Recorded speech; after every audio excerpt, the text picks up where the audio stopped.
dia jururu que nem hoje, é um dia que tu não tem nada pra fazer, então tem que estudar, né? Não tem ninguém te convidando pra sair, não tá um pico do dia que dá vontade de sair correndo no sol, né? Fazer qualquer coisa menos estudar. Então a gente tem que aproveitar isso, né? Mas esse inverno tá bem feinho, né? Bom, voltando aí então, gente, eu queria fazer umas questõezinhas de imuno com vocês, tá? Porque eu acho que é muito foco, como eu falei pra vocês, da prova do Enem e outros lugares vestibulares. Então eu quero dar uma ênfase um pouco maior na imuno. Teve alguma coisinha no livro 1 também de vocês de imuno, né? Mas não é tão aprofundado assim. Então no livro 2, como eu botei o capítulo de imuno, porque a gente viu as células do sistema imunológico no tecido sanguíneo. Mas aqui é mais focado realmente a resposta imunológica, tá bem? Então aqui, ó, eu queria fazer a questão com vocês da página 34. Ali não tá bem na ordem do... Eu tentei reformular aquilo ali, mas aí desconfigurou tudo, então ficou misturado, tá? Página 34, questão 64. Tens aí, Luiz? Tá bem, Luiz? Tô bem. Luiz também é professor. E teu irmão tá bem? Tá sendo que eu mandei de... O mano tá. Tá? Página 34 da minha bio ali, que é a bio 2, né? Aí... Sistema imunológico, questão 64, tá? Então, olha só. O sistema imunitário ou imunológico pode ser entendido como uma fronteira, a qual tem por finalidade garantir a defesa dos diferentes sistemas orgânicos contra infecções de micro-organismos patogênicos.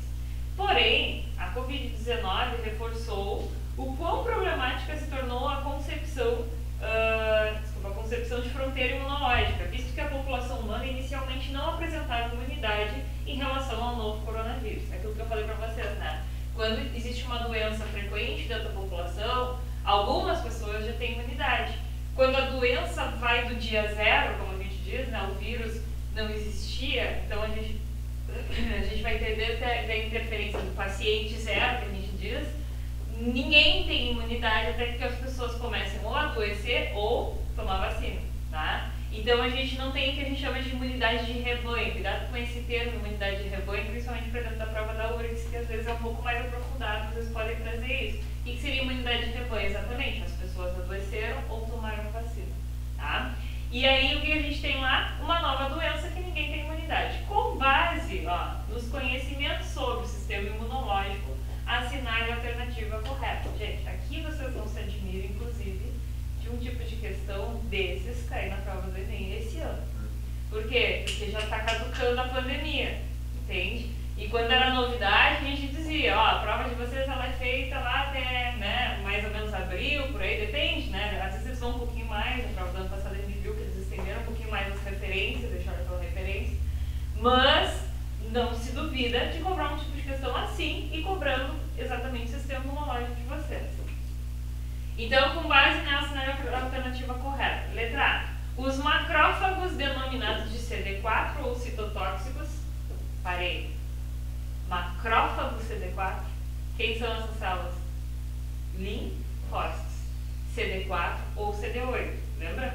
Então, macrófago tá errado. Risca macrófago. Eu já falei pra vocês, né? Livro bonito é aquele livro que foi totalmente riscado. Quando eu tiver um filho ou uma filha, que eu vou olhar os cadernos, não é se fez o tema, não, é se riscou as alternativas ou foi lá e chutou tudo pra fazer alguma coisa. Criança sem vergonha, né? Criança te engana. Diz assim, mãe, eu já fiz o tema, posso ir pra rua? Aí tu vai olhar, já marcou todas as alternativas, não riscou nenhuma, tu não fez porcaria nenhuma, vai ser é ou não é? Os livros de vocês não são tudo riscados?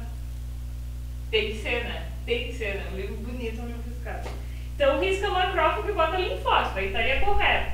Agora, uma coisa que ele vai falar também, ó, linfócitos CD4 ou citotóxicos. Esses CD4 são os auxiliares. Então, risca também CD4, bota o citotóxico seria o CD8, tá? Então, já risca em cima e coloca CD8. Então, tem dois tipos de linfócitos, gente, que a gente viu lá na aula passada, lembra? São os linfócitos linfócitos T e linfócitos B. A gente tem os dois tipos. E aí a gente vai entrar dentro da característica dos linfócitos B, que vão se diferenciar em plasmócitos e vão se diferenciar em linfócitos de memória, tá? Um plasmócito é aquele que tem bala na agulha, que secreta anticorpos, lembra que eu falo para vocês. E aí a gente vai para os linfócitos T, que aí a gente tem o CD4, tá? Que é um linfócito auxiliar, também chamado de helper, vocês vão ver dentro dos livros de imunologia das universidades da faculdade, tem helper, que é do termo inglês, que ele chama outras células, principalmente o linfócito TCD8, que é o citotóxico, que libera as perfurinas e mata o micro-organismo, que nem aquela figurinha que está no livro de vocês, que ele mata por degranulação de enzimas.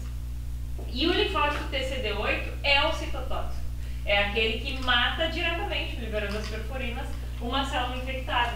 Ou seja, essa célula que sinalizou pelo um patógeno externo, ou seja, uma célula também que está invadida por um vírus, né? Então, ele fala que os citotóxicos são especializados em reconhecer e matar células corporais infectadas por vírus. Aí está tudo bem, só que o CD4 que estava errado. Então, ele está descrevendo o citotóxico que é o CD8, tá? Mas aí, como já começou tudo errado, então essa não é a minha alternativa. Letra B. Os macrófagos T. Existe macrófago T? Macrófago é macrófago, ponto. Tá? Então, risca macrófago e bota linfócitos. Auxiliadores ou auxiliares, o helper, como eu falei para vocês, né? Só que seria linfócitos T, não macrófagos T. Quem seria esse, o auxiliar? O CD4. Se quiserem, puxa uma setinha também, anota aí, né? Também chamados de CD8. Tá errado, então. Risca CD8 e bota CD4. Ao detectarem a presença de invasores no corpo, estimulam os macrófagos citotóxicos a combatê-lo. Né? Deu uma nova hierarquia, inclusive subiu de patamar, né? Foi promovido o macrófago a uma célula que secreta anticorpos. Está errado, né, gente? A uma célula que secreta anticorpos, é uma célula do sistema imunológico efetora, né? E não vai ser dentro desse sentido. Então, é linfócitos citotóxicos. Aí sim, aí ele vai estar fazendo a sua função. Então, a letra B está completamente errada. Ele inverteu tudo, promoveu o macrófago e trocou o CD4 por CD8. Realmente, o Belus está meio marginalizado hoje, está tentando dar a força. Mas ele faz isso direto, já tinha visto ele assim? Pois é. Essa reação revoltada dele. A reação dele quando a Ana tá e quando ela não tá. Ele fica muito mais tranquilo. Eu acho que ela já saiu, não saiu? Acho que sim. Então aí ele se solta mais, ó. Mas é a questão da resistência dele mesmo. Letra C, então, ó, a imunização ativa é feita pela inoculação de uma solução de anticorpos. Se eu estou ingerindo, se eu estou inoculando anticorpos, o que é imunização ativa? É vacina. É quando eu vou desenvolver células de memória. E aí eu estou falando em como colocar anticorpos e não antígeno. Então eu estou colocando um soro, tá? Então risca anticorpos, porque isso aí é uma função do soro, não é uma imunização ativa. Como ele começou falando, a imunização ativa seria vacina e não soro. Então, anticorpos prontos, extraídos do sangue de animais em laboratório previamente imunizados, é soro, tá? Então, vocês podem... Ou risca imunização ativa. Se botar passiva, aí torna tudo certo também, né? Letra D. Os macrófagos são células que se movimentam continuamente entre os tecidos com a função de fagocitar, por exemplo, micro-organismos invasores. Certíssima essa resposta, tá? Então, a letra D é a minha resposta. Foi tranquilo para vocês? Tudo bem? Foi?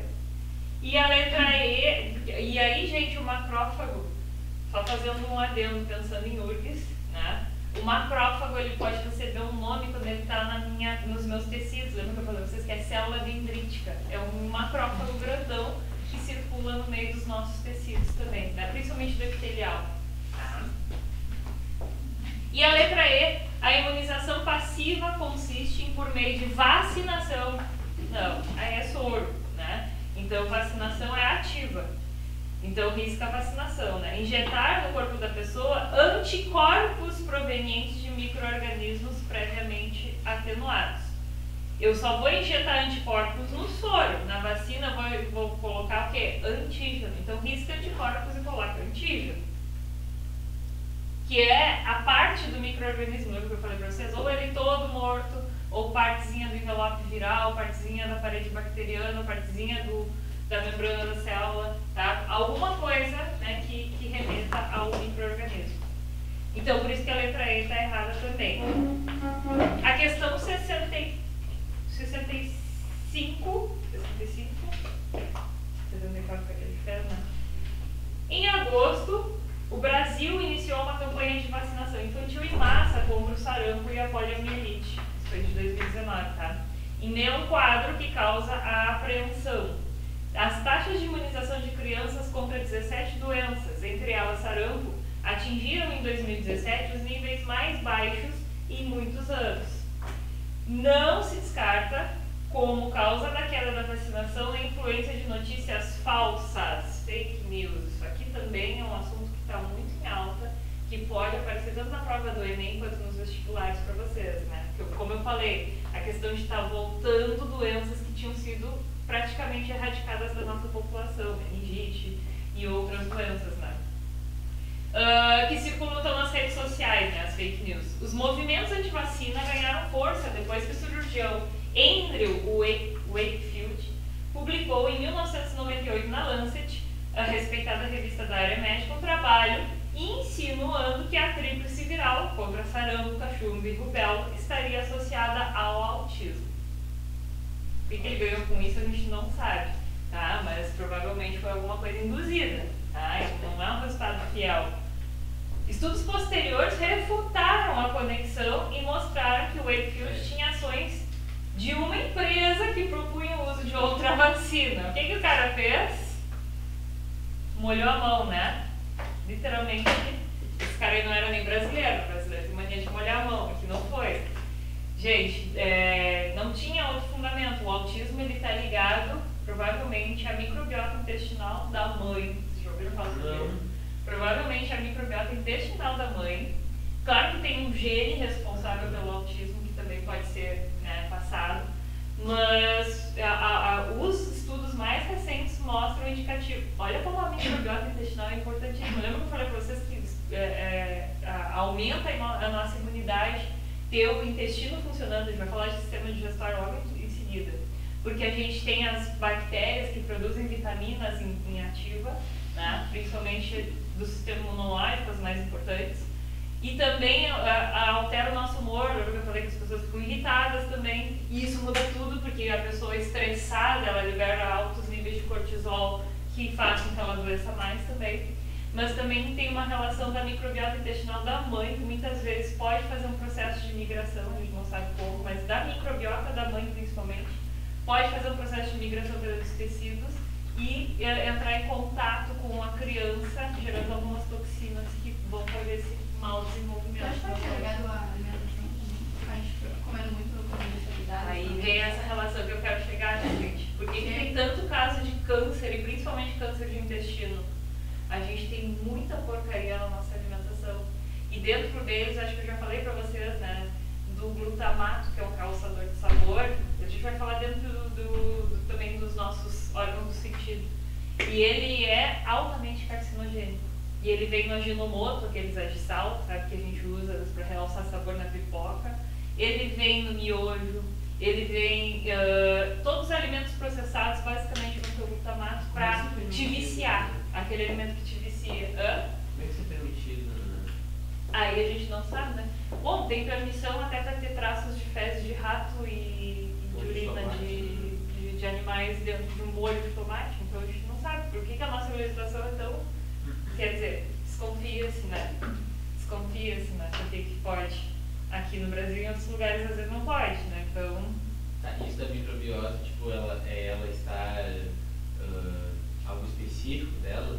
Alguma bactéria, na verdade está ligado a alguma bactéria da microbiota intestinal que produz toxinas. Entendi. E aí as toxinas de muitas bactérias têm ação sobre o sistema nervoso.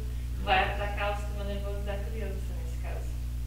Então existe... E é um forte indicativo. A gente nunca comprovou nada sobre o autismo, né? São especulações. Outra questão está relacionada ao excesso de ácido fólico. Que aí também é uma questão, por exemplo, que a minha ginecologista falou pra mim, eu já bati o pé, não. Suplementar em alta quantidade de ácido fólico para as mulheres que querem engravidar depois.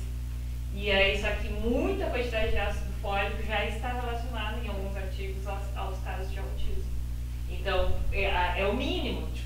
vai suplementar o mínimo que uma mulher precisa para o desenvolvimento neurológico da criança. Se tu suplementar demais, desenvolve demais e aí vai causar o autismo.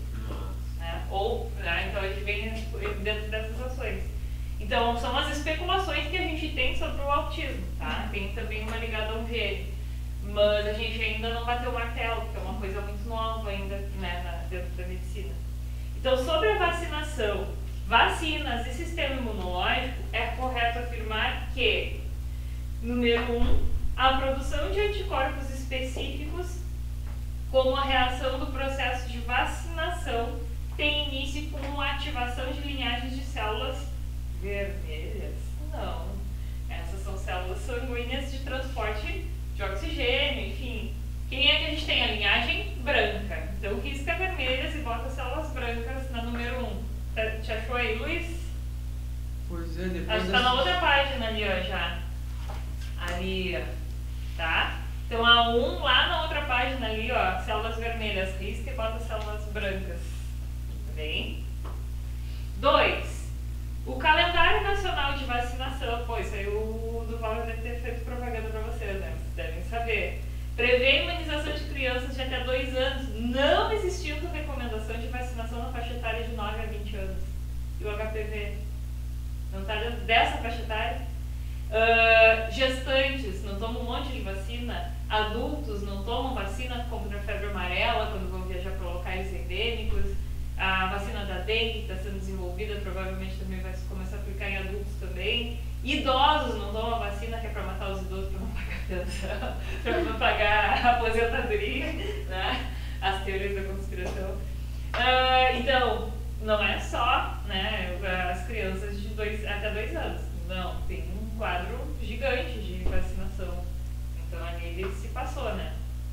Então, de 9 a 20 anos, não. Inclusive, a HPV vai estar dentro dessa faixa etária.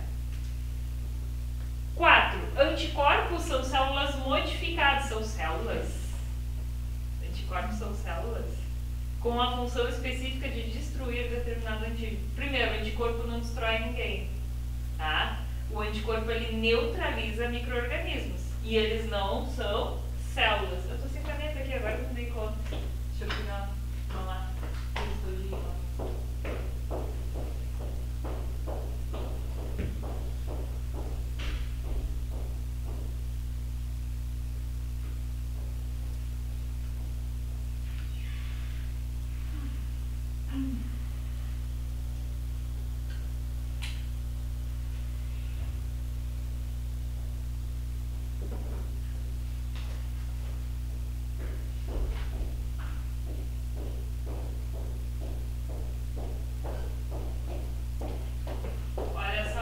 Quando eu falei pra vocês do anticorpo, vou nem apagar aqui pra não demorar.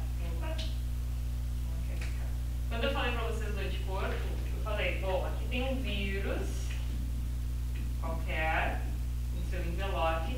O que o anticorpo faz? Ele é específico para esse vírus, porque ele reage com a proteína acopladora desse vírus.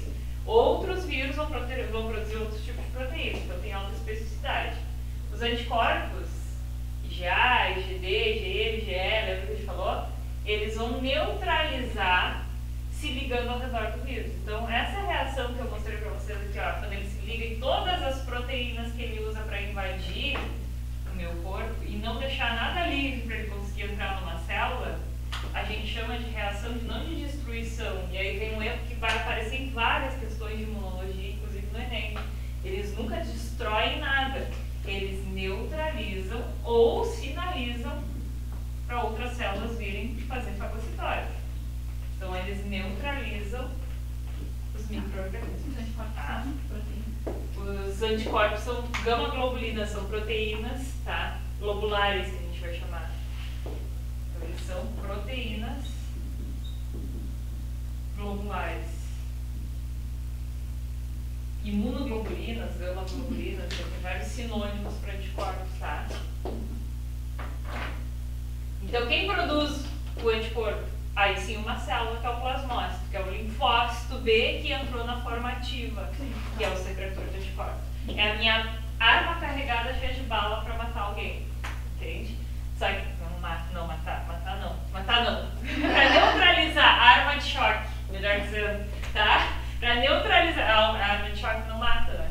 neutraliza o cara, imobiliza para tu prender. E inclusive chama, depois que tu prendeu o cara com a arma de choque, tu chama outros reforços para te ajudar. O anticorpo faz isso, ele sinaliza para as células, por exemplo, o linfócito citotóxico, né, que é o CD8, para vir aqui e fazer a morte. O T-killer, né? Ou não? O T-killer vai ajudar aqui também. A célula natural killer. Tá, gente, depois que qual que eu tava falando era da 4, né? Isso. Tá, então falou em célula errou, já tá errada também. A 8, antígenos são substâncias capazes de induzir resposta imune. Sim, é um corpo estranho no meu organismo, tá? Viu, Luiz? A 8 tá certa, então. Circulem aqui para vocês não terem que somar, né? Destaquem, sei lá como é que vocês fazem essas aí. Então essa é a primeira que a gente vai somar, então já tem 8 ali na minha resposta. Sempre que eu falar em antígeno, é tudo que é estranho ao meu corpo. E inclusive, né, dentro da genética, o Duval vai falar com vocês depois, que eu vou chamar o antígeno do meu sistema sanguíneo, inclusive por outro nome. Como é que a gente chama? Aglutinogênio. E as aglutininas vão ser os anticorpos produzidos contra esses aglutinogênios, que é o corpo estranho na superfície da hemácia, que a gente vai usar para classificar, né, a proteína estranha. 16. As células responsáveis pela especificidade da resposta imune são encontradas no sangue, na linfa e nos órgãos linfóides. Certíssimo, tá, gente? No meu sangue, principalmente no plasma sanguíneo, tem anticorpos, mas a gente também vai ter as células linfócitos B, linfócitos T, né? A gente vai ter macrófago, ele migra do tecido, né? Mas a gente também tem um precursor, que é o monócito. Então tem muita coisa no sangue, na linfa, que aí principalmente linfócitos, o nome já vai te remeter, né?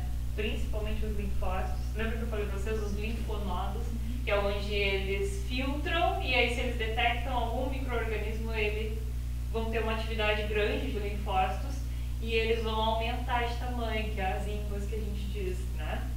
E também nos órgãos linfóides, aí a gente vai ter, lembra que eu falei do timo, né? Então tem outros órgãos envolvidos aí, então. Então a 16 também está correta, destaca 16. 32. A resposta imune é igual para todas as pessoas, uma vez que anticorpos não variam a sua especificidade. Completamente errada. Dos pés à cabeça, como a gente diz, né? De fora a fora ela está errada, porque primeiro, a resposta imune de uma pessoa para outra muda. A gente tem proteínas, inclusive, que fazem com uma pessoa, lembra que eu falei? Casais que dormiam na mesma cama, onde só um dos cônjuges teve Covid e o outro não, e não tinha vacina ainda. Né? Então, de pessoa para pessoa já muda. E aí, falar também que eles não têm especificidade já, né, terminou de tornar ela errada. 64. As imunoglobulinas, acho que era essa que a gente tinha comentado no ano passado, não foi? Não foi o Roberto, é claro, alguém comentou essa daí no ano passado.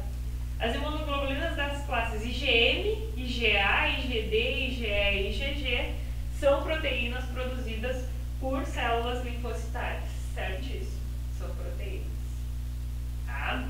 A IgD, gente, a gente não chegou a falar sobre ela porque ela não existem muitos estudos sobre. Na verdade, ela ainda é uma incógnita para quem estuda o sistema imunológico.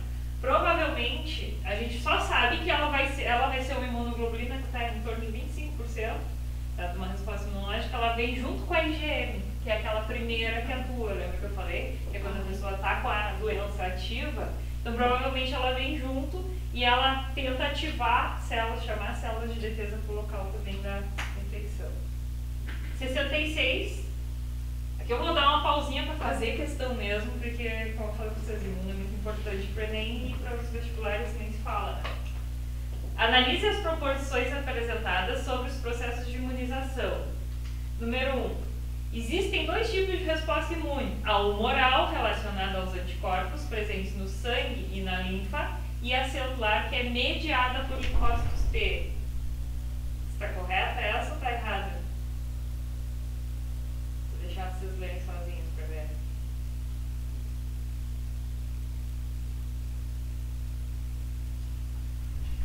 Lembra que eu falei que a palavra humor é líquido? Então ela está relacionada ao que está no meu sangue, né? E no meu sangue tem o plasma. No plasma tem anticorpos. E a primeira parte, né, a resposta humoral relacionada aos anticorpos, tá certo? No sangue, a linfa, né? A presença dos linfócitos, lembra que eu falei para vocês que vão produzir os anticorpos, inclusive alguns, né? E a resposta celular, que é mediada por linfócitos T, certíssimo também, tá, gente? Então, quando a gente fala em humoral, anticorpos, tá? Vamos botar aqui, ó. Em humoral, anticorpos. Quando a gente fala em celular, linfócitos T.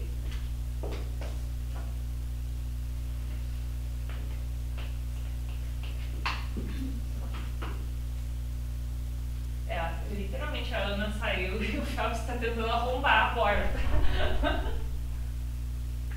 Que bichinho.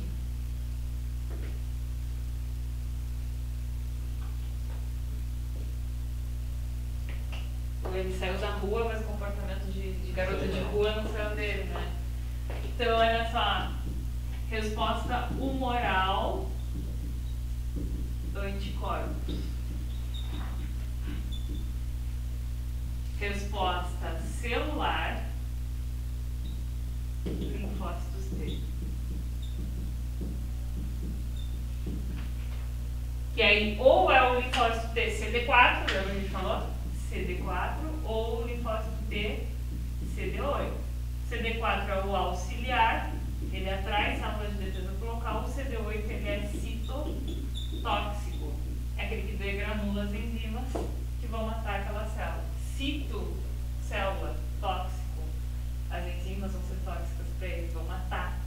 Tá? Então ele vai matar ou a célula infectada, ou no caso do T auxiliar, que é o CD4, ele só vai sinalizar para o citotóxico vir e degranular.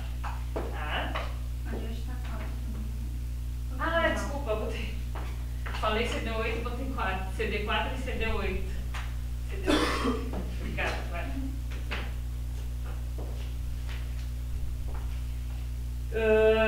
2 da 66. O princípio de atuação das vacinas difere do princípio dos soros. Certíssimo, né? O soro, né, a gente tem uma ação, vamos ver, o que ele vai falar. As vacinas desencadeiam um mecanismo de imunização ativa e os soros desencadeiam um mecanismo de imunização passiva. Tá certo?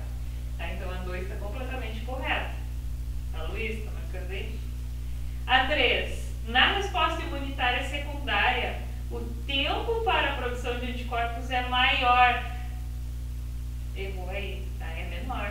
Lembra que eu falei? E quando eu dou a segunda dose da vacina, ou quando a pessoa já passou um tempinho da doença, a resposta imunológica agora vai ser mais rápida, mais efetiva. Então, quando ela tiver aquele vírus na corrente sanguínea, mais rápido eu libero os anticorpos, ou seja, inclusive em algumas doenças, tu não vai conseguir desenvolver uma segunda vez. Cachumba, rubéola, lembra que eu falei? Por quê? Porque os anticorpos já estão ali, a célula está prontinha para liberar os anticorpos. Então, detectou esse antígeno na corrente sanguínea, libera os anticorpos e não deixa ele invadir a célula. E aí te protege. Tá? Então, é mais rápida e a quantidade de anticorpos é menor, ele está falando. É maior também. Né? Eu vou liberar mais anticorpos, porque eles estão produzidos previamente. No caso da Covid-19, não que a gente ainda não tenha células de memória, claro que tem. O problema é que a gente baixa, às vezes, a taxa de anticorpos. Como a gente ainda não superou 100% a doença, a gente quer manter sempre em alta a taxa de anticorpos contra ele. Então, comparando-se com o que ocorre na resposta imunitária primária, né, é sempre maior, as 2 vezes são maiores. Maior quantidade de anticorpos e a resposta é mais rápida, né? Então, a 3 está errada nos 2 sentidos. Então, fica com a 1 e a 2 com a letra E. Questão 63. Quando o corpo humano é invadido por elementos estranhos, o sistema imunológico reage. No entanto, muitas vezes o ataque é tão rápido que pode levar a pessoa à morte. A vacinação permite o organismo preparar a sua defesa com antecedente. Gente, na Covid-19, como é que as pessoas morriam? Qual era o principal sintoma das pessoas que morriam? O que elas desenvolviam clinicamente? A síndrome respiratória aguda, né? O que seria isso? É tão forte o processo inflamatório. Lembra que eu falei que inflamação é extravasamento de fluido do vaso, é célula de defesa, é um centro de guerra acontecendo ali. Só que às vezes, gente, é tanta célula migrando, tanta coisa acontecendo ali, que colapsa o pulmão da pessoa e ela não consegue fazer as trocas gente precisa do ambiente livre para se dissociar para dentro dos meus alvéolos pulmonares. Então, gente, é exatamente isso que mata as pessoas. Às vezes é o processo também de defesa do próprio corpo. Tá? Então, é o corpo tentando se defender que acaba suicidando o próprio corpo. Né? Mas existe suspeita. Opa! Desculpa, onde é que eu estava? A morte ali. A vacinação permite ao organismo. Obrigada. A vacinação permite ao organismo preparar sua defesa com antecedência. Mas se existe suspeita de mal já instalado, nossa, tá vendo a questão, né? É recomendável o uso do soro, que combate de imediato os elementos estranhos quando o sistema imunológico se mobiliza para entrar em ação. Considerando essas informações, o soro específico deve ser usado quando? Gente, aqui ele traz uma questãozinha bem debilóide. Vocês vão responder de primeira e eu acredito que vocês vão acertar. Mas por que eu botei essa questão aqui no livro de vocês? Pensando num outro mecanismo que eles usaram para o Covid-19, que eu acho que eu cheguei a comentar com vocês, que é a plasmaferese. Falei ou não falei? Não? Acho que não. Por exemplo, eu pegando o nosso... Ficou bem? Não te gripou?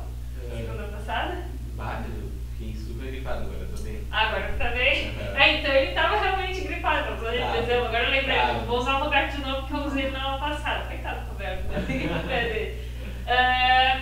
Eu peguei Covid-19 e tu já te curou. Tá? Vamos dizer que tu me passou lá o vírus, no comecinho, tu já teve a doença e te curou. E eu peguei. O que acontece? Eu comecei a ter sintomas muito intensos, porque lembra que eu falei no começo da pandemia, ninguém tinha imunidade, e eu comecei a apresentar sinais de uma síndrome respiratória aguda já começando. Precisei ser entubada e tal, o Roberto não. Só que como o Roberto teve semana passada, o que eu posso fazer? Ele tem o que no sangue dele? Anticorpos em altas taxas contra a Covid-19, porque ele já teve a resposta secundária, aquela produzida quando a gente melhora. Lembra que eu falei que a taxa de IgG dele está alta? Se eu pegar o sangue dele, e foi isso que os médicos fizeram, por quê? Porque ali eles não tinham outra alternativa, a pessoa ia morrer. Foi feito isso? Foi feito em algumas situações, e aí foi liberado, né? Era em teste ainda, mas foi liberado porque já era feito para algumas outras doenças. Peguei o soro, peguei o sangue do Roberto, não preciso ter compatibilidade sanguínea com o dele, porque eu vou pegar só o soro, tá? Cuidado com isso, tá, gente? Que os caras podem, principalmente na URGS, que eles gostam de fazer pegadinha, não precisa ter compatibilidade sanguínea, porque é só o soro.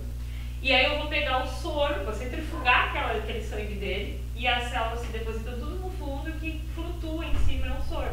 Já fiz esse processo lá em laboratório, é bem legal também de fazer a separação. Um líquido amarelado em cima, meio transparente, que é o soro. Ali tem imunoglobulinas, tem anticorpos. E aí eu vou injetar, o médico, no caso, vai injetar em mim, na minha corrente sanguínea, esse soro dele.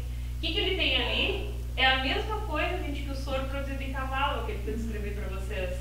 Ele tem anticorpos que vão neutralizar o vírus naquele momento. Isso vai dar um suporte, porque o Duval deve ter falado para vocês que não tem tratamento para uma doença viral. Não existe um medicamento específico que vá, o multigripe, o benegripe, não sei o que. Tudo isso te dá apoio para os sintomas melhorarem, mas não a doença em si, não vai matar o vírus. E aí o que acontece? Eu dou um suporte para o meu corpo começar a reagir, porque as minhas células de defesa agora vão poder, não vai ter mais vírus sendo liberado e mais processo invasivo, que vai me ativar mais ainda a resposta inflamatória, entende? Por quê? Porque se eu não tenho anticorpos produzidos previamente, eu não vou estimular a produção. Isso vai estar elencado quando o Duval falar com vocês de eritroblastose fetal, que é aquela doença hemolítica do recém-nascido, lembra? Quando a mãe é negativa e aí ela produz anticorpos contra o fator positivo e a criança sendo positiva pode atravessar a placenta. Quem é que atravessa a placenta? Aqui já revisando bastante tempo, tá? IgG, tá? Então, o único anticorpo capaz de atravessar a placenta é a IgG, que é aquela da resposta secundária. Se atravessa a placenta, mata a criança ou ela nasce com uma anemia bem grave, bem profunda. Sabe o que eles fazem antes? Se descobre se a mãe é negativa e a criança pode ser positiva porque o pai já é positivo, não precisa nem fazer detecção do tipo sanguíneo da criança. Se o pai é positivo, tem chance da criança ser positiva. Eu vou dar uma injeção na mãe, não é vacina, tá? Uma injeção na mãe antes do parto, para que ela, na hora que eu for, porque o único momento que mistura sangue da mãe e do bebê quando eu corto o cordão umbilical, a não ser que ela tenha caído, batido a placenta, alguma lesão realmente. Tá, aí é possível. Porque aí seria possível. Mas o cordão umbilical é vasos da mãe enrolados nos vasos do bebê. E os nutrientes, o oxigênio passam por difusão, não mistura sangue da mãe do bebê. Quando eu corto o cordão umbilical, vai ter contato sangue com sangue ali. Então, nesse momento, a mãe pode ser desencadeada a produzir células de memória contra o fator RH positivo. Então, o que acontece? Eu dou a injeção com os anticorpos. O que acontece? Como ela vai ter um sanguezinho do bebê ali, os anticorpos vão se ligar, ela não vai desencadear a produção das células dela. Lembra que eu falei para vocês que o soro não nos protege de uma futura doença de novo? Então, na vacina, acho que eu falei até com a Gil, né? Vacina e soro antitetânica. Então, são dois princípios completamente diferentes, porque a vacina, ela é protetiva. O soro, a gente absorve rapidamente os anticorpos, tá? Pô, a gente deu uma viajada ali, mas é legal porque eu tô falando isso. Mas então, aí essa... seria o segundo filho, né? E tudo, né? Aí, no segundo filho, porque como ela já tem a memória imunológica, os anticorpos já podem ser produzidos rápido, atravessar a placenta e matar a criança. Então, o que vocês marcaram nessa? B. Estão tentando fazer letra B. Então, olha só, considerando as afirmações sobre o soro, o soro específico deve ser usado quando? Letra A, o idoso deseja se proteger contra a gripe. Não, né, gente? Na verdade, o soro ele só vai ser usado para neutralizar o vírus. Uma criança foi picada por uma cobra peçonhenta. Aí seria, assim, essa relação, né? Estou usando soro. O idoso se proteger contra a gripe é a vacina. Tá? É exatamente isso que ele tentou dizer. E a letra C, um bebê deve ser imunizado contra a poliomielite. Vacina também. D, uma cidade quer prevenir uma epidemia de sarampo. Vacina também. E a letra E, a pessoa vai viajar para uma região onde ocorre a febre amarela. Vacina nela também. Essa aqui é uma propaganda do Duval, né? Então é a letra D, a minha resposta correta. O que o cara pode perguntar? Sobre a plasmaferese, contextualizar ali e falar a função, porque aí ele vai te dizer que foi soro. No meio do texto ele vai te dizer que eu peguei soro do Roberto e injetei em mim. E aí ele vai te perguntar o que seria a função do soro. Tá? Não dura, não desenvolve célula de memória. Claro que o cara vai perguntar bem de lógica nessas aqui, né? Como é o nome? Dia? Plasmaferese. Tá? Então isso foi usado bem lá no comecinho da pandemia. Eu não sei se eles estão usando até hoje, deve ter usado, né? Devem estar usando, né? Porque isso salvou muitos pacientes.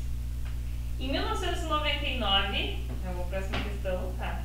A quantidade de anticorpos específicos foi medida. Em 1999 foi uma questão do Enem, tá? A variação da. Esquece. Eu peguei o ligado dos anos 20 da Ana, só que o meu atropela, tá? Então, desculpa.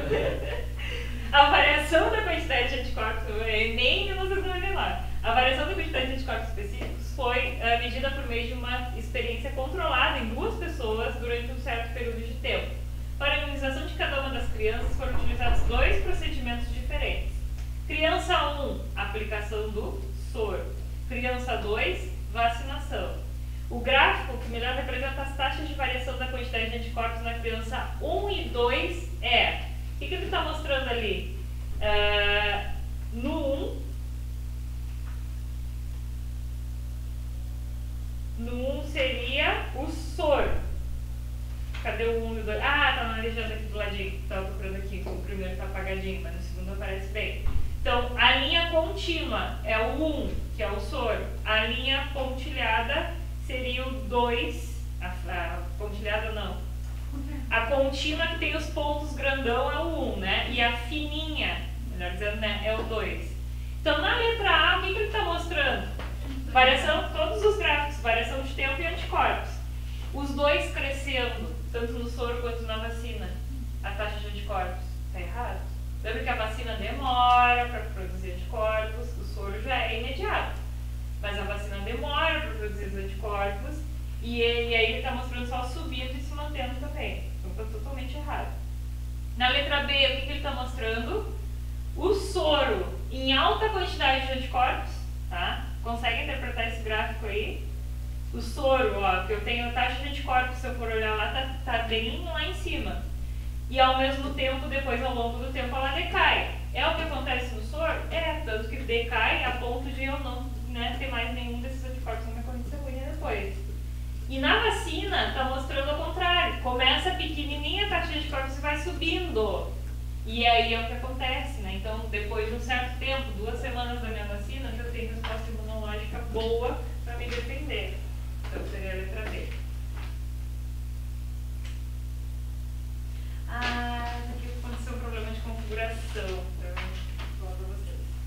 A questão 69, vou fazer ela. Vamos fazer elas, essas duas aqui estão confusas, tá? Os sintomas mais sérios da gripe A causada pelo vírus H1N1 foram apresentados por pessoas mais idosas e por gestantes. O motivo aparente é a menor imunidade desses grupos contra o vírus. Para aumentar a imunidade populacional relativa ao vírus da gripe A, o governo brasileiro distribuiu vacina. Era a gripe A nessa época, tá? Depois ficou H1N1. O governo brasileiro distribuiu. Como é que ficou o nome? Da gripe mesmo. Ainda acho que seguiu gripe A, né? Teve uma confusão no nome do vírus, eu acho.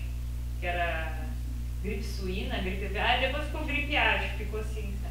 O governo distribuiu vacinas para os grupos mais suscetíveis. A vacina contra H1N1, assim como qualquer outra vacina contra agentes causadores de doenças infecto-contagiosas, aumenta a imunidade das pessoas porque, letra A, possui anticorpos contra o agente causador da doença.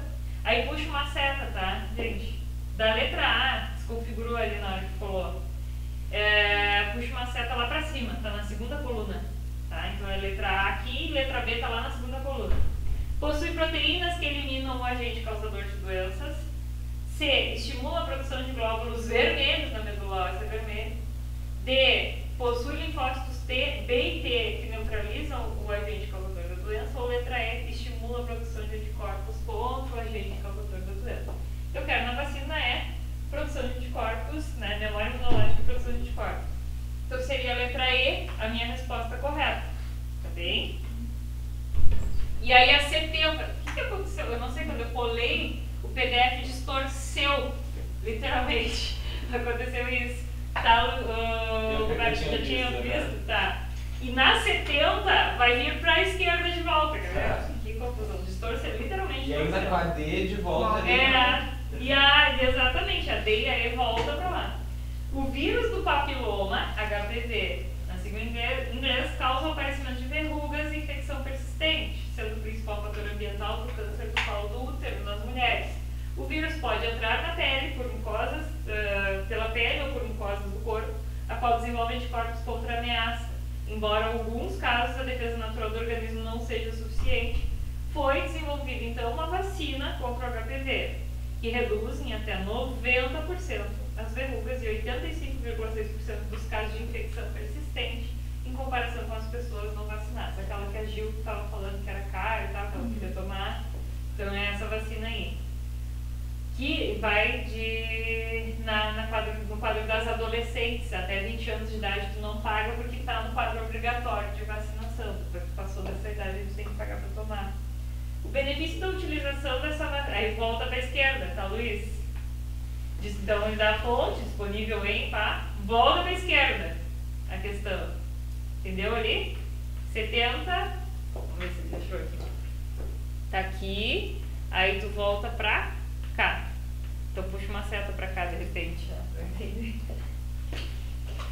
Vocês acharam já, claro? Sim.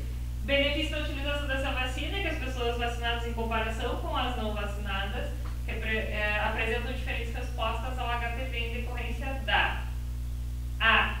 Alta taxa de concentração de macrófagos. B. Elevada taxa de anticorpos específicos anti-HPV circulantes. C. Aumento da produção de hemácias após infecção por vírus HPV. Puxa a seta de novo e vai para a direita. Torceu e torceu de novo, né? D. Rapidez na produção da alta taxa de concentrações de linfócitos matadores. Ou E. Presença de células memória que atuam na resposta secundária. Marcaram alguma? Ficou entre duas, né? Ficou entre duas. Qual? A B e a E. Exato. Tá. Eu botei a E. Era Eu botei exatamente a por B. isso. Hã? Eu marquei a E primeiro, aí agora eu tô vendo a B e eu tô assim, não. Tá. Tu marcou certo, então. Pontos pra ti. É A. Tu marcou a B? Não, qual Marcou a é? E? Eu É. já vou responder. É a E, tá? Eu botei já, eu voltei. Eu botei essa questão de propósito para mostrar para vocês o nível FDP dos caras que fazem a prova. Por quê?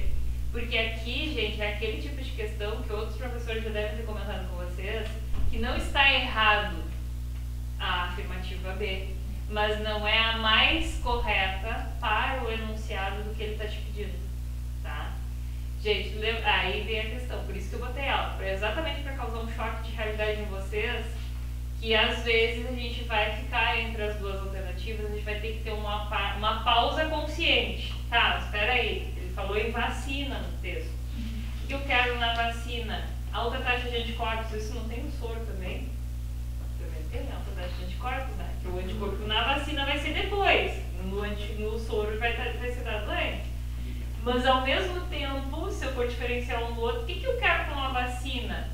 Responder mais rápido quando o vírus tentar invadir a minha corrente sanguínea. Isso é graças à minha memória imunológica. Eu estou mostrando o vírus para as minhas células de defesa.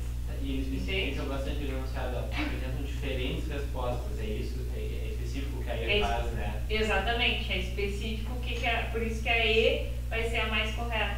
Não que a B não esteja correta. A gente vai ter alta taxa de anticorpos circulantes, só que posterior ao desenvolvimento da memória imunológica. Quando o linfócito se diferencia em linfócitos de memória e os plasmócitos, aí eu vou desencadeando a minha memória imunológica, que é o que eu quero na vacina. Por isso que eu falei que aquela questão de dar vacina para as pessoas e sair pulando carnaval no outro dia, eu não ia defender. Demora.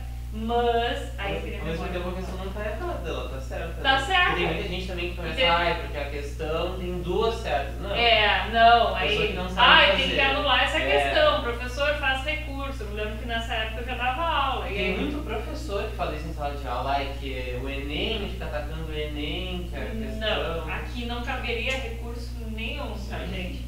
E teve professor que entrou com recurso. Que aí veio a deficiência do português da pessoa, é a interpretação do texto, tá? Mas é uma questão nível hard também, né? O cara pensou assim, como é que eu vou induzir o aluno ao erro? Vou jogar anticorpo. Eu achei até que era na letra A que ele tinha jogado, mas não, foi na letra B, ainda foi mais sutil um pouco. E a 71, que agora tá na coluna da direita, e depois ela segue embaixo da C, da esquerda ali, né? Milhares de pessoas estavam morrendo de varíola humana no final do século XVIII. No século XVIII, né? Em 1796, o médico Edward Jenner inoculou um menino de 8 anos o pus extraído de feridas, volta lá para o cantinho esquerdo, né? De vacas contaminadas com o vírus da varíola bovina, que causa uma doença branda em humanos, ou seja, não desenvolve sintomas mais aleatórios, mais perigosos, né? Mais letais. Ao contrário. Branda significa sutil. Tá? O garoto contraiu uma infecção benigna e 10 dias depois estava recuperado. Meses depois, Jenner inoculou o mesmo menino o pus varioloso humano, que causava muitas mortes, e o menino não adoeceu. Quem era este menino? Não faz parte da questão. Quem era este menino? O filho do médico. Lembra que eu falei pra vocês? Que os caras que desenvolveram a vacina, né? O cara que desenvolveu essa vacina, ele testou nele mesmo e testou no filho dele. Ele não botou aqui que é no filho, né? Não botou aqui. Na verdade, eu tô trazendo esse fato curioso pra vocês. Não existia comitê de ética nessa época. Qual presidente que vacinou? O aí foi o presidente dos Estados Unidos, o George Washington, acho que foi, não, foi? Foi Washington, não lembro. Isso aí. Eu até acho que eu botei ele no capítulo. Aí era a mesma pessoa no final? Era outra pessoa. George Washington. Eu lembrei disso. Deu uma coerência com a história ali, não? Isso. Tá. Coincidiu. Mas que bom. Porque a gente vê tudo numa caixinha separada, mas tudo junto. Né? Cada fulano, a gente estava falando disso. Então, olha só, considerando o resultado do experimento, qual a contribuição desse médico, além dele poder ser preso, né, hoje, para a saúde humana? Aí a letra A, né, a prevenção de diversas doenças infecto-contagiosas no mundo todo. Tá, gente? Então, essa é bem direta. Vamos fazer as duas últimas e aí vamos falar de sistema digestório. Aí vocês ficam com a imuna, tenho certeza que vai corre atrás do resto, né?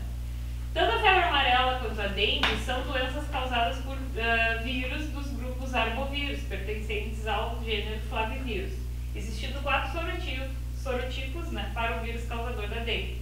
A transmissão de ambas acontece por meio da picada de mosquitos, como o Aedes aegypti. Entretanto, embora compartilhem essas características, hoje somente existe vacina no Brasil para a febre amarela e nenhuma vacina efetiva contra a dengue. Isso era de 2015, né, gente? A gente está com os...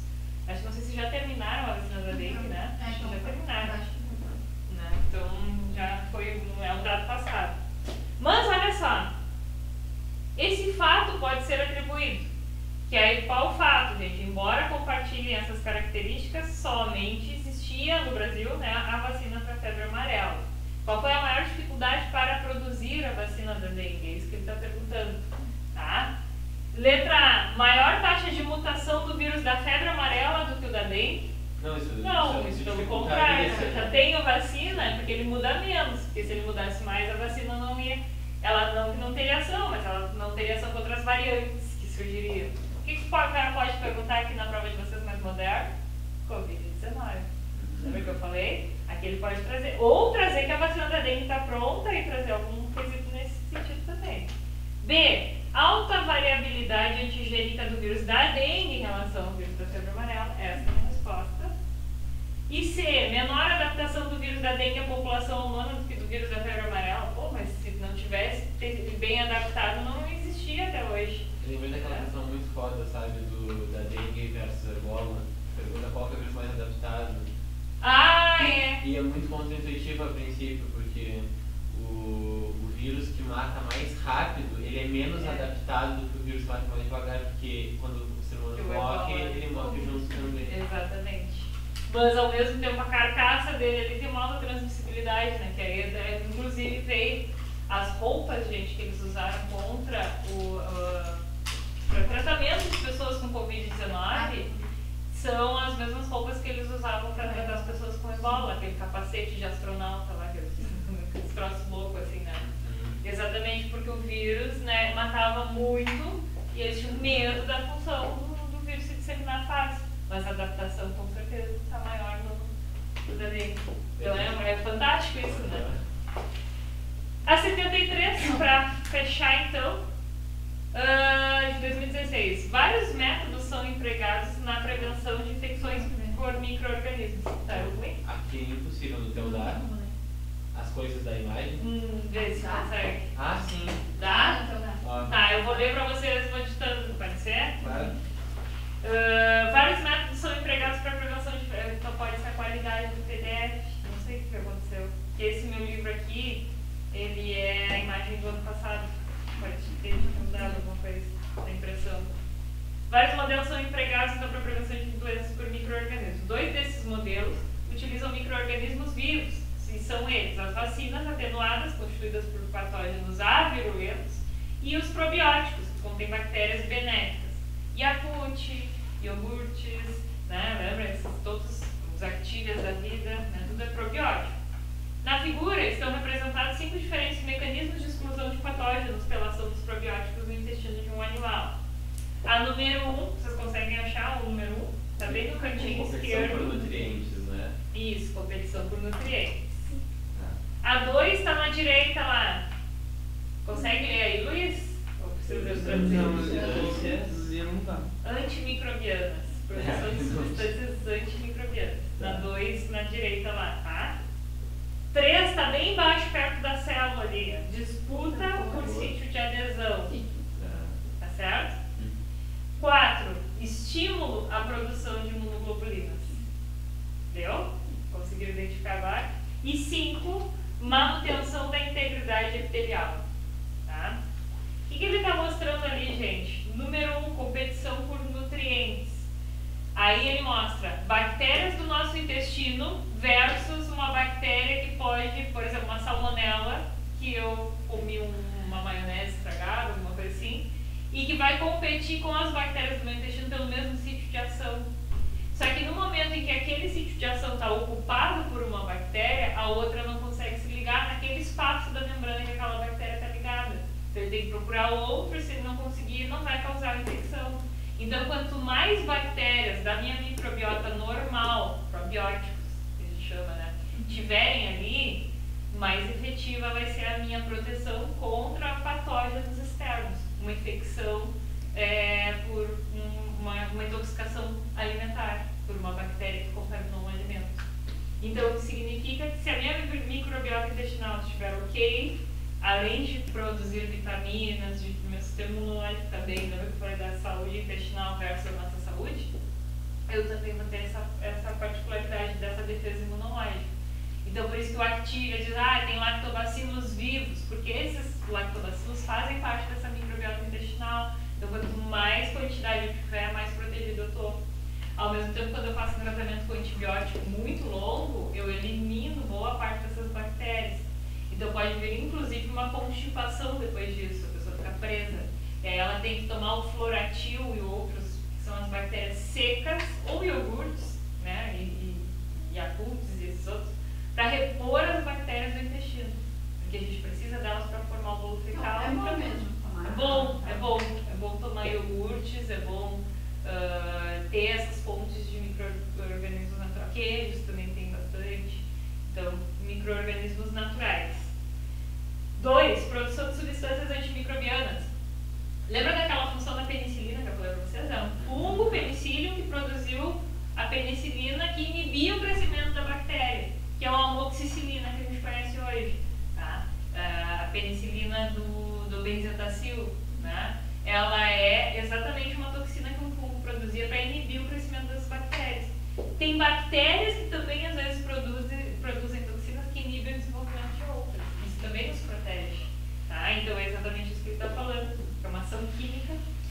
Na 3, disputa pelo sítio de adesão. Aquilo mesmo que eu falei para vocês. Quanto mais bactérias, a outra não consegue se ligar, que vai me causar doença, então eu fico protegido. A 4, estimula a produção das imunoglobulinas, porque aí vem a questão que nem sempre, gente, as vacinas são tão específicas assim. Vou te dar um exemplo nos anticorpos, tá? Febre reumática, já ouviram falar? São anticorpos específicos contra Streptococcus, que é aquela que causa dor de garganta. E esses anticorpos, eles atacam a bactéria, tá? Eles tentam neutralizar a bactéria, então eles são específicos para as proteínas dela, da Streptococcus. Só que o epitélio que reveste a nossa válvula, principalmente o revestimento externo da nossa válvula cardíaca e das nossas articulações, tem proteínas parecidíssimas, um conjunto de aminoácidos, uma sequência muito parecida com o que aquele Streptococcus apresenta. Os anticorpos se enganam e atacam as minhas articulações ou a válvula cardíaca. Qual remédio é esse? Aí, não é um remédio, na verdade a bactéria da dor de garganta a bactéria e o meu corpo, são uma reação autoimune, o meu corpo produz anticorpos contra a bactéria, só que ele vai reagir contra o meu organismo. Porque a sequência de aminoácidos... A febre reumática faz isso acontecer. Tá. É uma doença autoimune. Em vez de atacar a bactéria, ataca as articulações e a válvula cardíaca. E a pessoa pode morrer com parada cardíaca, é isso? E a pessoa pode morrer, na verdade, por insuficiência da circulação sanguínea, por insuficiência de batimento cardíaco. Louco isso, né? Então, gente, olha só. Quando eu faço isso, estimulo a produção das imunoglobulinas, às vezes algumas podem ter na mesma sequência em outras bactérias parecidas. E foi o que os caras tentaram fazer também no começo da pandemia, das vacinas contra o SARS-CoV-1, que era de uso veterinário, para agir sobre o SARS-CoV-2, só que não teve mutação. Se tivesse similaridade, teria atuado bem. E a 5 é a manutenção da integridade epitelial, porque elas produzem biofilmes. Você já deve ter ouvido falar isso nos nossos dentes. Em desclareamento dentário, o dentista diz que a gente não pode, logo que escovou os dentes, consumir café e coisas que tem vinho, coisas que tem corante, porque vai acabar estragando o teu clareamento. E aí, ao mesmo tempo, a gente sabe que por que um tempinho depois já pode? Porque a gente produz o biofilme pelas próprias bactérias que estão na superfície do nosso dente. E aí, então, em vez do corante pegar no meu dente, ele vai pegar nas bactérias, ele vai me proteger contra. Então, esse biofilme, às vezes, também é uma medida de proteção. Agora, uma porta batendo, não é um né? Então, qual o mecanismo desses probióticos promove um efeito similar ao da vacina? 4. Né? Estimula a produção de imunoglobulinas, tá? São os anticorpos. Feito. Imuno, se vocês me errarem na prova, eu pego essas coisas, não, tô brincando. Mas vocês não vão errar mais imuno na prova. Vamos falar sobre o sistema digestório, provavelmente não vai dar pra gente falar tudo, mas vamos ver. Aí que eu vou, mas eu acho que eu ando com uma inflação fora do normal. As coisas não me irritando, assim. Mas esse barulho não, mas pra mim também dava. dava. Tava o WhatsApp, Júlia. Aí eu tava muito irritada. Aí tirei agora essa porta. Então eu acho que eu não tô bem. Isso, pra mim, eu tenho transtorno de déficit de atenção. Eu já diagnostiquei isso na pandemia. Tudo que eu ia dar aula em casa, tudo que é barulho que passava na rua me irritava, ficava sério. Só vou administrar. Tá. Eu tava tentando pra Clara. O meu, se eu tenho, eu acho que eu tenho, não faço questão de tomar Ritalina por todo o efeito. Então, tipo, dá pra lidar. Só que eu ando afim pro Enem. Então a gente veio com o psiquiatra de fazer uns testes antes. Não, mas a gente tem que consultar Sim, realmente sim. pra ver se tem necessidade ou não, porque às vezes é tão baixinho. Quer dizer, por exemplo, uma coisa que é normal da nossa geração e que eu não consigo estudar ouvindo música. Sim, eu também não. Tu também não? Não. Tá. E aí tem essa questão, então isso vai porque os barulhos aleatórios ao redor podem te tirar a atenção.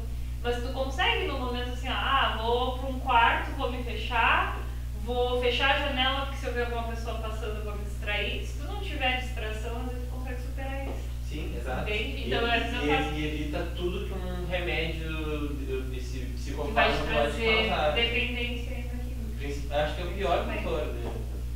Então, sabe o que aconteceu uma vez na época das campanhas políticas? Parou um carro de som bem do lado, eu estava estudando um concurso, assim, bem do lado da minha janela. E eu olhei e o cara não saía. Sabe o que eu fiz? Peguei meu fone, olha a inteligência da pessoa, o fone ele tem isolamento acústico também. Tanto que se tu estiver escutando de pauleira, eu por fora, esses de almofadinha, tu não escuta por fora, só o fone comum. E aí eu enfiei meu fone de gamer que eu tinha lá em casa, assim, me abafou o som e eu consegui estudar. Sem música nenhuma, só pra cancelar o som da rua, então, né? Porque tem um protetor de orelha também, igual a Clara que tem cheio de coisa, fone, cheio de recurso. Ela tem que eliminar o que te causa irritação, né? Que vai conseguir. Porque a Ritalina é ruim mesmo, né? Tem um efeito parecido com o da cocaína, ela causa dependência química. Então é bem grave. E acho que é parecido tanto em dependência quanto em o efeito, né? Eu acho que é Também, de liberação de adrenalina também. Pra te manter acordado, pra te manter atento. Só que aí tem essa relação. Sim. De dependência. Sistema. Vem para um pouco o espaço. Sistema digestório. Vamos lá.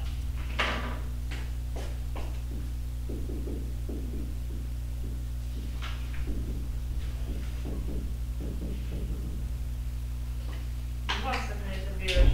Eu tenho descolorido. Sou preconceituosa com a caneta verde. Eu gosto dela pra dar uns botões, pessoal. Eu vou dar falta. Sabe o que é isso? É a umidade hoje.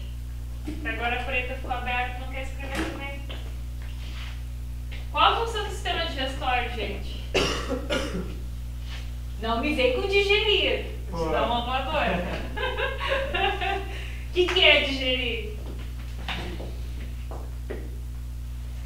Quebrar, absorver. Quebrar as substâncias até o mínimo que a gente consiga absorver. Isso aí. Então, vamos botar aqui como uma função aí do sistema digestório. Então, aqui, ó, quebrar macronutrientes. Traduzindo o que vocês falaram, né? Até micronutrientes.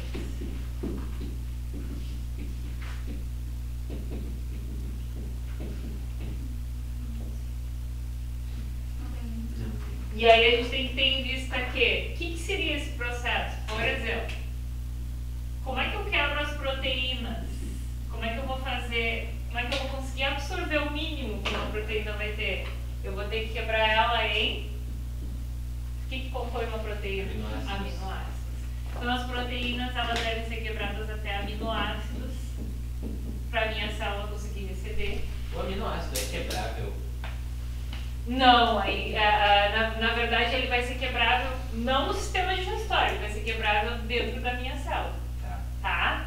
Então se a gente for olhar para o sistema digestório ele não é quebrável, eu só consigo quebrar a proteína até aminoácidos. Lembra que eu falei para vocês que a proteína é como se fosse um colar de pérolas, cada pérolazinha seria um aminoácido específico para aquela minha proteína. Então no sistema digestório eu só quebro até aminoácido e absorvo na forma de aminoácidos a proteína. Dentro da minha célula, lembra que eu falei para vocês que eu mostrei o mecanismo de respiração celular, que é onde a gente gera energia a partir da molécula da glicose, que é o C6H12A6. Mas eu falei para vocês que ciclo de Krebs, toda aquela função que a gente viu ali, a gente estuda para a glicose, mas a gente também tem metabolismo energético para aminoácidos, né? Eu posso digerir as minhas próprias proteínas para gerar energia e para lipídio, só que a gente não estuda isso no ensino médio. Quando vocês forem para bioquímica na faculdade, talvez vocês estudem isso. E como é que a gente só uma digere? dúvida, é ao mesmo tempo ou é só meio quando acaba a reserva de carbo? Geralmente a principal, a preferência, lembra que eu falei? A preferência da minha célula é gerar energia e a energia mais rápida que ela vai gerar a partir da glicose, do carboidrato. Então o carboidrato vai ser quebrado até glicose e outros, né, fructose, galactose, os monossacarídeos, e aí eu vou conseguir gerar energia a partir deles. Depois, por exemplo, quando eu vou te dar um exemplo bem prático do dia a dia. Comecei a fazer uma corrida, tomei café da manhã e saí para correr, botei meu tênisinho e saí para correr. Tomei café da manhã, então eu tenho energia no meu corpo, provavelmente eu tenho algum carboidrato no meu café, eu como uma frutinha, agora eu estou na dieta de novo, mas eu comia pão para ganho de massa muscular, eu estou pisando no freio de novo porque eu não gosto de aumentar peso corporal. Então eu como uma frutinha e um ovinho mexido de manhã, então mamão, banana, vai me dar energia, carboidrato. Então esse carboidrato eu digeri, eu mandei glicose para a corrente sanguínea e eu vou usar essa glicose, que é a glicose mais rápida, que nem entrou na célula nem nada, para gerar essa energia ali. Não entrou na célula, não. Ela recém foi e não foi para a reserva, que é o glicogênio. Então ela está circulando ainda na minha corrente sanguínea até as células absorverem. Eu vou usar ela bem rápido para gastar, para gerar energia para começar a minha corrida. Depois, o que eu vou começar? Aí vem aquela questão, quem quer correr para emagrecer não vai correr só 20 minutos, vai correr 30 a 40 minutos no mínimo ali para começar a queimar, porque até os 30 minutos eu ainda tenho a reserva que está circulando na minha corrente sanguínea para eu gerar energia. Eu quebro o glicogênio no meu músculo e no meu fígado para liberar glicose, que é aquela reserva de glicose que eu já gerei depois da alimentação, o que sobrou, lembra? E aí o que acontece depois que ainda sobrou glicose, lembra? Depois da minha alimentação. Então a glicose fica circulando, depois ela vai para o glicogênio, sobrou ainda, comi muitos carboidratos, me passei, eu vou gerar gordura, triglicerídeos, lembra que eu falei? Então ali eu tenho reserva de glicose também. Então quando é que eu vou quebrar a gordura? Depois que eu gastei a glicose circulante e que eu gastei o glicogênio. E isso é gastar todo? Não é todo. Na verdade, a gente não consegue quebrar todo, mas a gente vai liberando grandes quantidades de energia até não conseguir mais. Tá. Quando é que eu vou começar a queimar gordura, que é o que eu quero na minha corridinha? A partir de uns 30 minutos, por exemplo, de corrida, que eu começo realmente a gastar o que eu não tenho mais circulando nem glicogênio. Então eu começo a queimar gordura para gerar energia. Então eu faço o processo de respiração celular em cima da gordura e não mais da glicose. E também primeiro a gordura circulante ou nem isso nem existe? Não, eu vou liberar na verdade na forma dos carbonos da glicose também. A gordura não fica circulando, ela já retém. Tá. Ela vai viajar pela corrente sanguínea, mas ela vai pro fígado. Não tem circulante. Geralmente eu vou queimar no meu tecido adiposo. Tá? Que é o que eu quero perder quando eu vou correr. O Duval não quer, o Duval é atleta. Eu quero, quando eu vou correr, eu quero perder gordura. Se vocês virem que eu botei lá que eu fiz uma corrida, porque eu me passei comendo. Bom, voltando. Faltou energia, estendi muito a minha corrida. Aí eu vendo um atleta corredor, por exemplo, o Duval, ele é bem magrinho, ele é um atleta, ele corre maratonas. E ele é tão magrinho que ele não tem nem massa muscular bem desenvolvida, ele é magrinho até no músculo. Então é bem isso, gente, quando a gente vê um atleta, geralmente não consegue manter massa muscular. Quem faz hipertrofia na academia não faz um treino muito intenso, a ponto de que, se fizer, os fisiculturistas fazem. Se eles vão ficar muito tempo fazendo um treino, eles vão tomar uma fonte de glicose no meio do treino. Aqueles pré-treino, aquelas coisas cheias de glicose, para dar energia, porque senão ele começa a queimar a massa muscular, não é o que ele quer construir, entende? Então, se eu estender mais ainda, eu vou começar a queimar músculo. Eu vou gerar energia do aminoácido, tá? Viajei, tá? Boa, foi ótima essa. Né? Mas dá uma resgatada em tudo, né? Dá uma resgatada em tudo.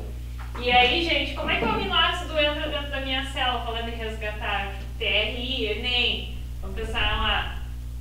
Ele entra para o transporte ativo ou passivo? Passivo. Da onde tem mais para onde tem menos.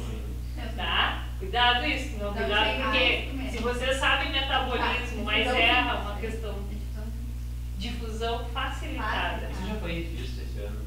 Já foi. Cuidado com o TRI, vocês são fortes porque vocês querem medicina.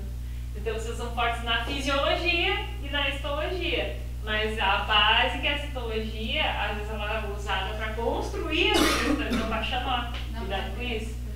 Transportes passivos versus ativos. Dá uma olhadinha lá depois de novo, qualquer coisa eu ajudo vocês, tá? Depois, no final, se sobrar um tempo, a gente vai revisar também. Então, olha só, gente, aminoácido. Facilitada, então. Difusão facilitada. Porque pensa comigo, oxigênio é O2, é uma molécula pequenininha. O gás carbônico, CO2, é uma molécula que tem um carbono e 2 oxigênios, pequenininha também. O2, 2 oxigênios, né? Sódio, Na, pequenininho, vai para dentro da célula por difusão passiva, difusão simples, né? Difusão que não precisa de nada para atravessar, porque ele consegue passar entre os fosfolipídios. Glicose, isso aqui é um adendo, tá? Glicose, C6H12O6, ela não é grande. 6 carbonos, 12 hidrogênios e 6 oxigênios. É grande. Mas ela também vai de onde tem mais para onde tem menos. A minha célula não força a entrada dela. Só que aí ela vai passar por uma permease. Lembra que eu mostrei para vocês? Que é um túnel atravessador. Então aqui estão os fosfolipídios, não tem abonitos. Mas aí tem um túnel, que é uma permease, uma proteína, que permite a passagem de coisas maiores, moléculas maiores. E no aminoácido, Difusão. eu vou ter difusão facilitada também. Porque olha só, eu tenho isso aqui é um aminoácido, tá? C-dupla-OH, que é o grupo carboxila, e NH2, que é o grupo amina. E um carbono no meio ligado a um monte de carbono e hidrogênio. Depende do aminoácido que eu estou falando, a cadeia é maior ou menor. Mas tem mais carbonos e hidrogênios aqui. O que acontece aqui? Já tem 1, 2, 3, 4, 5, né? 6, 7, 8 elementos químicos no mínimo aqui, mais um radical. É grande ou não é? É grande.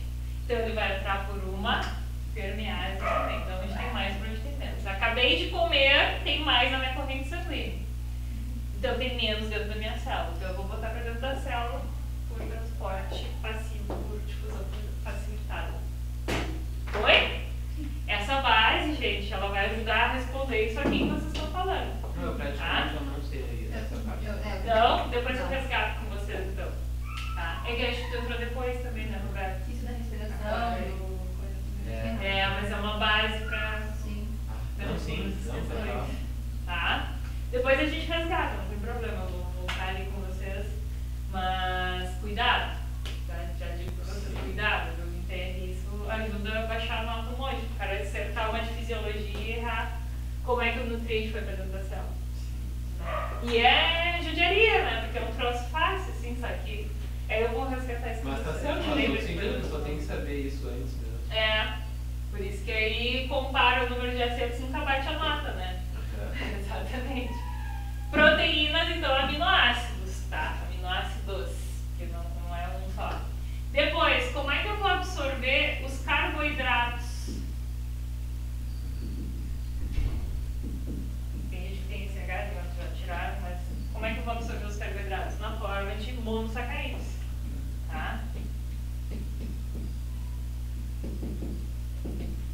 Quem são os monossacarídeos? Glicose, fructose ou galactose. Qual que é o nome de um poli? Hã? Qual que é o nome de um polissacarídeo? Um polissacarídeo, por exemplo, eu comer uma batata, tem amido. Então é um carboidrato bem complexo, inclusive é o que a gente tira da dieta quando a gente quer emagrecer, né? É um carboidrato que tem bastante moléculas de glicose presas. Então o amido é um polissacarídeo, que vai compor a batata. Arroz, massa, tudo isso são carboidratos que tem como principal fonte o amido, a principal fonte quando a gente quebra na boca, o amido.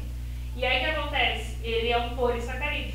Então ele tem várias moléculas de glicose apenas presas na sua constituição. É a reserva energética da planta. Eu tenho glicogênio, a planta tem a batata. Tá? O lírio, inclusive, produz a batatinha, né? Não é a comestível, mas é a reserva energética dele. Tá?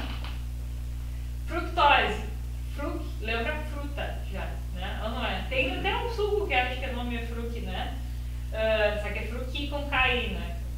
O brasileiro adora fazer isso, né? Então, o que acontece? Fructose é o açúcar que está presente nas frutas. E, inclusive, o açúcar que a gente adoça, cafezinho, que o Roberto faz aquele como é que é? Cheesecake gigante, bonito, maravilhoso, é o açúcar sacarose.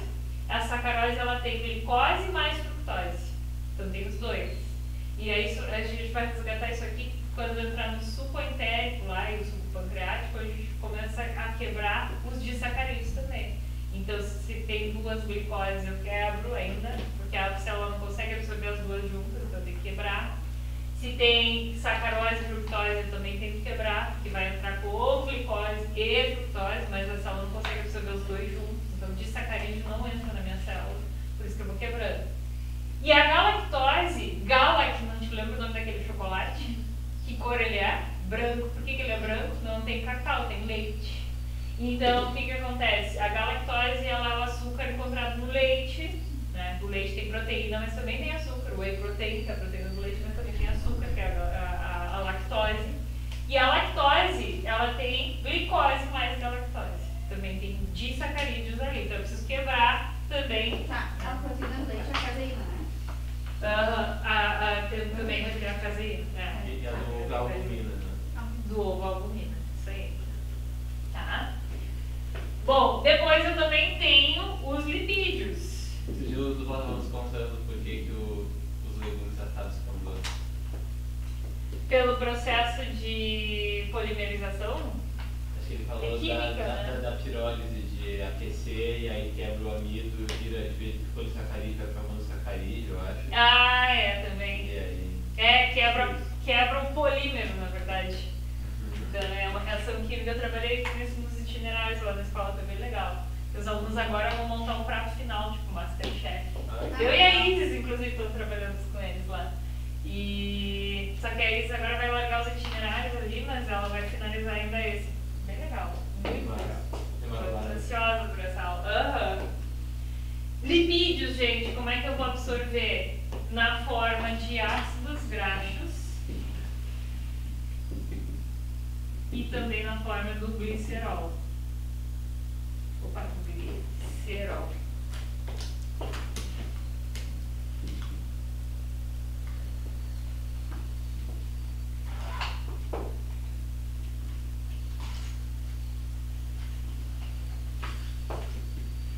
Agora eu lembrei daquela pergunta do colesterol também, lembra? Do colesterol, na verdade, a gente constrói ele a partir da gordura vegetal ou animal, mas só tem na célula animal, que é o esterol de membrana. Desculpa, da célula animal. Eu não entendi o que tu falou agora. Te lembra que tinha que falar sobre o colesterol também? Sobre ter origem só animal. Isso, só tem origem animal porque só a célula animal tem. Ele é o esterol de membrana. Esses canais de proteínas que às vezes vão aparecer também tem gordura associada à membrana, que é o colesterol, que dá fluidez, ela se movimenta por conta do colesterol. Nos fungos não tem isso, tem o ergosterol, que é diferente. É o esterol diferente, que é uma gordura também que constitui a célula, mas na célula vegetal não tem. A A gente tem celulose no lugar disso. Então o que acontece? Que é um carboidrato. Então a gente não tem esses esteroides de membrana na célula vegetal. Mas eu posso usar a gordura do azeite de oliva e outros, uma gordura lipídica vegetal, para construir o meu colesterol. Porque a minha célula é animal. Porque a minha célula é animal. Entende? Entendi. Então é bem dentro disso. Ó, o TRI aí de novo. TRI, lipídio, né? Tá, gente? Então, a bioquímica da célula que vocês acabaram perdendo ali. O Luiz até viu, mas os outros dois não viram. Então, depois a gente resgata um pouquinho sobre isso também. Então, gente, na boca eu começo já a quebrar macronutrientes e micronutrientes, mas eu não vou ter digestão de nada por completo. Então, quando eu mordi uma maçã, eu estou expondo as coisas que estão dentro da maçã a partir da minha mordida. Os dentes da frente são para cortar, né? Os dentes de trás são para mastigação. Então, a gente já começa a expor os nutrientes. O que eu vou ter lá na fruta? Se eu falar em maçã, amido. Então, eu tenho a quebra do amido ali na boca. E aí eu tenho a saliva, que ela vai lubrificar o alimento e vai jogar, a língua vai jogar o alimento para um lado e para o outro. O cara bota uma obturação num dente ou qualquer coisa e não pode mastigar de um lado, aí que tu sente como que tu mastiga dos dois lados da boca, né? Porque senão tu mastiga no automático, tu nem presta atenção no que tu tá fazendo. Até um dente vir a doer, tu não conseguir mastigar daquele lado, né? E aí o dente, ele faz essa trituração, é mecânica. Então a gente difere o processo digestivo em digestão mecânica e digestão química. Mas a saliva, ela lubrifica mecanicamente o alimento para ele ser engolido.